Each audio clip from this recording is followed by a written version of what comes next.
All right, welcome back, everybody, to the Eric and Tom Show. We're back with our gorgeous top. Okay, this top is just super cool how it turned out. It is ready to go for the final stage, which is going to be our FX Shield. Remember, I told you about this. So, simple application. Before we get into that, I want to tell you, y'all remember when we did the flood coat on this guy? We put about a teaspoon of silver glitter. It's the extra fine glitter. Put about a teaspoon of that in the gallon clear flood coat. So that is what you're seeing right now. Didn't want you to confuse that like we have a boatload of bubbles or something. We were really looking for that effect. So Tom, kind of give them a demonstration. Move the phone back and forth. We put 2 high-powered lights. Show them lights, Tom.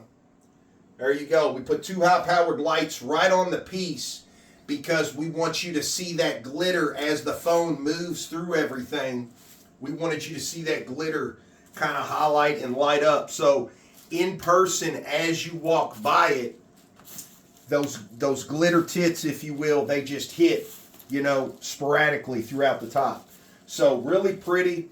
Love the finish, and again, this is going to sew us up right here with the FX Shield. So, real simple application like we always do. You want to rub this guy in for about 2 minutes, so long enough to cover our top is just fine. And then we got a 10-minute pause, just like buffing out a car. Wait about 10 minutes, and then it'll be ready to buff right out. And I mean, it just, the feeling, it's very hard to describe. This feels so smooth right now. But with this top coat going on, it's going to feel even more silk smooth. So I know that is like, almost sounds impossible, but I'm telling you, you just got to trust me on that one. So we're going to go ahead with our application. And I want to point out to you, this stuff is air sensitive. Very, very air sensitive. So even though this is only going to take a couple of minutes, each time we go to dab this rag and go to apply, I'm going to take a second and put this cap right back on. If this cap is off for about 5 minutes or longer, the air will contaminate this little guy.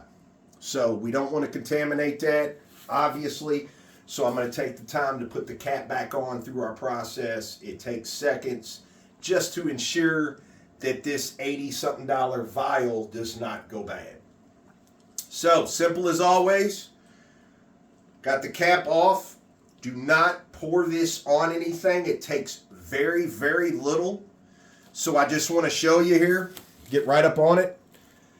And I'm going to tip this right over so you can see that liquid right there. Boom. That's it. That's all we need. Cap's going to go back on. I'm going to sit this guy right here, and we're going to start working this corner. You want to press firmly. Firmly press. Okay, and if anybody has a question as far as when did we put this on based on our flood coat, okay? We did our flood coat 2 days ago. This has already been sitting here for 2 days. So we are more than safe to put this on, even though full cure for our top is tomorrow. We're going to go ahead and put this on now. You need to be at least 24 hours past your last pour, and everything needs to be dry, and you won't have any problems. So you do not have to wait the full 3 days to apply this. You can apply it after 24 hours of your last pour. Just wanted to point that out. So, I've already worked that area up there. Little bit goes a long way, folks. And just like we always tell you, just small little circles, back and forth. Little bit goes a long way. I'm just concentrating here. I even overlap and go back over what I'd already done just to make sure I didn't miss anything.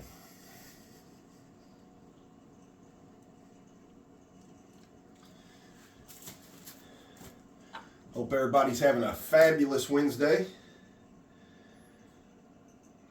We are moving right along over at the Livers Project. Got all kinds of goodies going on over there. And I always leave my edge for last.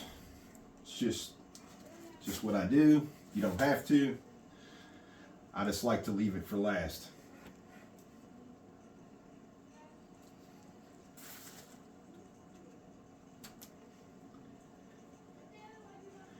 We have definitely had a lot of feedback off this top. It's much appreciated.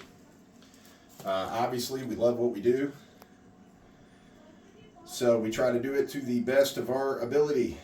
But, you know, we love showing you all at home. Anybody viewing, tuning in. We're all about other people succeeding with the resin. So we try to make this as simple as possible so that you do not have to go through the years and torture of struggling trying to figure this out. It's the whole purpose behind our videos. Trying to make it so that you don't have so many mistakes on your end that we have had over the last 5 years in doing resin. We have got this down to a science, no doubt. So hopefully your all's projects at home are going just as well as ours. Any comments, any feedback? Absolutely. More than welcome. And we appreciate everybody for tuning in as always. So if you're not following along, we eager you to follow along. If you want to do this yourself, you most certainly can. If you just like to see what we're baking in the oven, you can do that too. But your support is much appreciated, much needed, and thank everybody. From me and Tom here, bottom of our hearts, thank you all for you know, the thumbs up, the emojis, you know, just the support of what we try to do. So appreciate that as always. Can't thank you all enough. It just makes us feel good. We love doing this.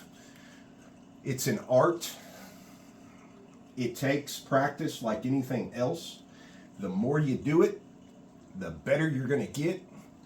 And let me tell you this, anybody doing this right now probably had to start out just like us, trial and error. And, you know, we are definitely not experts. I don't know that there's such a thing, but we do spit out some pretty amazing pieces that we love. So again, it's very easy to do. Anybody at all can do it.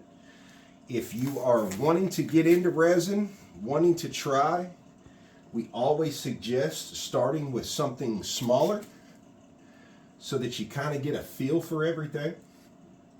Get used to how everything kind of works before you kind of go to a big stage with a much bigger top. So this one right here is perfect. This would be, gosh, this would look good in anybody's home, island top, anything.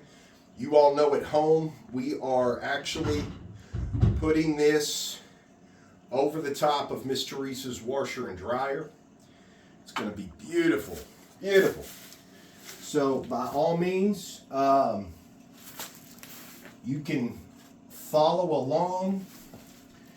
We showed you how to do this top completely from scratch, and showed you where to get everything, where to purchase everything. So easy peasy. All our videos are right on our page for your viewing pleasure. We actually have a couple of videos at the top of our page right now. One of them is almost at 500,000 views. The other one is up around 400,000 views. Very popular top. It was the fire top we did a year or so ago. So, you know, we even have that one on our page as to how we did that start to finish. So, with over 400 or so videos on our page, you won't have a dull moment. Anything on there you like, we show you start to finish how to do it. So, that vial was full. We're done with our counter. That's how much we used, about half of it.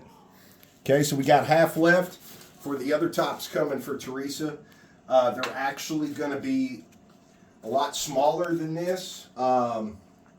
This one here is about 5 foot and almost about 34 or so inches in depth. So the other 3 we are doing are much smaller, about 33 inches long, and they're only about 12 inches deep. So got some really cool, nice custom bookshelves and stuff going up in her husband's office in the dormer section, and we're going to be making 3 tops in there to kind of case all that together. As usual, you know, we're going to do the install. We're going to show you all that. We're going to be back in Teresa's house and everything. So at this point, our application process is done. We're going to take about a 10-minute pause. We'll be right back. We're going to buff this guy right out, and that's going to do us. So be back here in just a second.